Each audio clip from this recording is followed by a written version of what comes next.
All right. Now, for this first episode, I really wanted to showcase an iconic beer style. I had considered going with the hot style right now and starting with New England IPAs or hazy IPAs, but that's really just another type of specialty IPA, and as I said earlier, I don't see the need to spend a full episode on every one of those. So, despite their current overwhelming popularity, I opted to pass on hazy IPAs. They're probably just a fad anyway. When I do get around to doing an episode on specialty IPAs, I imagine the bulk of the runtime will have to be dedicated to them or possibly brute IPAs. They seem to be jumping off now as well. But we'll cross that bridge when we come to it. So today, I'm going to discuss a decidedly less trendy style, the Weissbier, which is the preeminent style of German wheat beer. It is one of the oldest known styles of beer out there. It is so old that it predates the German beer purity law of Reinheitsgebot, which was officially adopted across Bavaria in 1516. I'll get into Reinheitsgebot more in depth later, but the short version is that it restricted the ingredients you could legally use in beer to just 3 things: water, barley, and hops. They didn't know about yeast back in good old 1516. They added that one to the list sometime after 1857, which was when Louis Pasteur demonstrated the role that yeast plays in fermentation. I'm kind of using the BJCP style guidelines as a template for how to go through all my talking points. So if you have a copy of the guidelines, you can follow along with me like a true nerd. Make sure I'm not just reading the guidelines verbatim to make myself sound smart. Having said that, I am now going to read the first part of the guidelines verbatim. I'll read the overall impression bit. It describes a Weissbier as a pale, refreshing German wheat beer with high carbonation, dry finish, a fluffy mouthfeel, and a distinctive banana and clove yeast character. Super. So yeah, Weissbier is different from most American-style wheat beers due to the presence of that banana clove yeastiness. An American wheat is cleaner, with more hop flavor and bitterness rather than those strong phenols and esters described by the BJCP. Witbier, the Belgian equivalent of a Weissbier, has a lot of esters too, but it also has some added orange peel and coriander that give it an altogether different presentation. Now, esters, to be clear, are organic compounds that come off as fruity aromas in beer. They are caused by the strain of yeast used. Some common ester aromas are like bananas, apples, pears, honey. So, while they're not necessarily a bad thing, they are inappropriate in a lot of styles, especially lagers. The amount of esters that can potentially develop can be managed during the brewing process by things like the strain of yeast you use, the composition of your wort, and even the shape of your fermentation vessel. That's one thing that's great about making beer as opposed to wine, like the level of control the brewer has over the final product. You know, with wine, you're so dependent on the weather conditions and soil composition and whatever else that you're really just doing your best and hoping everything works out. But with beer, you can control nearly every aspect of the brewing process. It's not foolproof, but the finished product is very much in your hands to shape and tweak as you see fit, and I think that's very cool. I guess I should explain what wort is too. Wort is essentially the sugary liquid you're left with after the mashing process, which means I should explain what that is too. You know what? Let's just say that wort is the sugary fuel the yeast uses to make alcohol and carbonation, and we'll save the rest for another time. I can't explain the entire brewing process just yet. I'll save that for the Kolsch episode or something, where I'll have to talk about the differences between ales and lagers. I'm getting in too deep here and we're just getting started. Fuck me. Anyway, back to esters. Actually, no, I think I covered esters well enough. Let's move on to phenols. So, phenols are organic compounds too, but they are almost always considered off flavors. They can come off as smoke, or pepper, or medicinal, or in the case of Weissbier, like cloves. Most of the phenols you get in beer come from chemicals in water, like chlorine or bromine, but the clove phenol you get in Weissbier comes from the strain of yeast. This clove phenol is called 4-vinyl guaiacol, and it is one of the few phenols that are desirable in any style of beer. It's almost certainly the only one you will ever hear the name of. So yeah, esters are pleasant and fruity, while phenols are more abrasive. Banana and clove in particular are the two main flavor components in a Weissbier. Oddly enough, sometimes they will even have a note of bubblegum. It's super weird, but for whatever reason, sometimes banana and clove together come across as bubblegum. But Weissbier is in all yeast flavors. It's not one note. You'll also detect a grainy wheat aroma like wheat bread. That helps to balance out the yeast. You're not going to get much in the way of hops in a traditional Weissbier, but if you come across a Weissbier-inspired American craft beer, like a Sierra Nevada Keller Weiss or something, there'll almost certainly be some detectable hoppiness in there. That holds true to any beer style that has the word American in it. American is shorthand for more hops, more alcohol. I guess that's a good enough segue to discuss the name variations of a Weissbier. So, in Germany, or more specifically Bavaria, it is either called Weissbier or Weizenbier. In America, for whatever reason, we refer to the style as Hefeweizen. It can be confusing, especially when you throw in all the other styles of wheat beers out there, like wit beers and Weizenbachs and American wheat beers. So just keep in mind that a Hefeweizen is a Weizenbier is a Weissbier, and you'll be fine. Probably. What do I know? Another thing that makes Weissbier unique is its appearance. It is a pale straw to golden color with a very thick, fluffy white head with excellent retention. But that's not the thing that makes it unique. So, and this is true in Germany especially, people tend to go for a crisp, clear beer. No haze. Crystal clear. But since the main flavor and aroma component derives from the yeast, they don't filter this one. Filtering it would diminish that banana clove goodness that you want in your Weissbier. And so as a result, it has a lot of suspended yeast and protein that remains, making the beer somewhat turbid or cloudy. Side note, if you hear some asshole beer snob throw out the word turbid like I just did, just know that it means hazy or cloudy, and he only said it because turbid is a word that no one ever fucking uses and he thinks it'll make him sound smart. Now, the thing about drinking turbid beers from a bottle, because now I can't stop using that word, is that the yeast particles tend to settle at the bottom. This will happen in your unfiltered or bottle-conditioned beers. If it's been sitting for a while, you will get some sediment at the bottom of the bottle. Typically, you would just pour it slowly into a glass and stop pouring when you get to that murky bit, of leaving a small amount of beer in the bottle. That way you leave the chewy bits in the bottle. With Weissbier, though, you want to pour 75% or so of the beer into the glass, then swirl the remaining beer around to make sure you are gathering all that yeasty sludge up, and pour that shit into your glass. The sludge isn't going to hurt you, it's just yeast and protein, and it's going to give you as much ester and phenol aromatics as possible. So don't be shy, drink the sludge. So, where are we at on the old guide? We covered aroma, appearance, flavor. Oh, mouthfeel. So, I think the mouthfeel of a Weissbier is where it loses me. I'm just not into the fluffiness of them. They make me feel full after drinking like half a beer. Even though they're not heavy beers, the BJCP here calls them medium light to medium in the body department. All of that suspended yeast makes them feel bigger. They're just so fluffy and creamy. It helps that they're highly carbonated because that helps to cut that creaminess as you drink it. But then all those bubbles can kind of weigh you down too. And maybe that won't be your experience at all. You know, maybe you'll really like the effervescence and the pillowy head and the fluffy body. Many do. It's just not my favorite thing as far as that goes. There is actually a filtered version of a Weissbier. It's called a Crystalweizen or Crystal Weissbier, which isn't quite so fluffy. It's got some nice clarity too, almost like a Pilsner. Of course, since they filter it, you don't get nearly as much of that phenolic clove flavor. It's more fruity. It may seem wrong to filter something whose foremost characteristic is to be unfiltered, but if you're like me and you can't handle all that creamy wheat texture, then a Crystalweizen is a viable alternative. Unfortunately, the only real example of this style that I know of in the greater St. Louis area is the Wien-Stefaner Crystal Weissbier, but maybe you can find some others in your neck of the woods.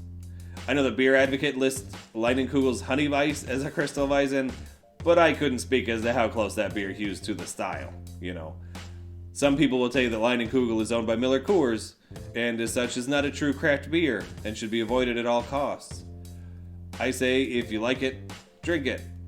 At the end of the day, beer is beer. If you don't care about where your beer comes from, it doesn't make you a bad person. Don't listen to all those beer nerds who try to shame people for drinking what they perceive as inferior beer.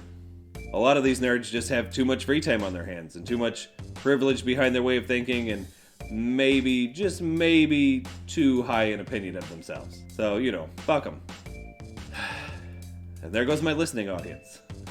I couldn't even make it through one episode without alienating everyone who might listen to what I have to say. Fucking dummy. Well, now that I'm talking to myself here, I think it's time to go into the history of the Weissbier a little bit. More so than most styles, it has quite the storied past. It's actually very cool. It only survived the Reinheitsgebot because of a bureaucratic loophole put in place by the rulers of Bavaria.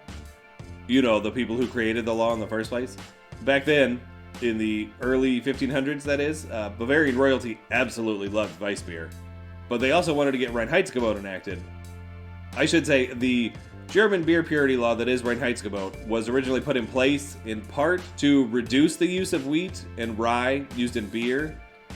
This way, bakers would have the necessary ingredients to have affordable bread available for the masses.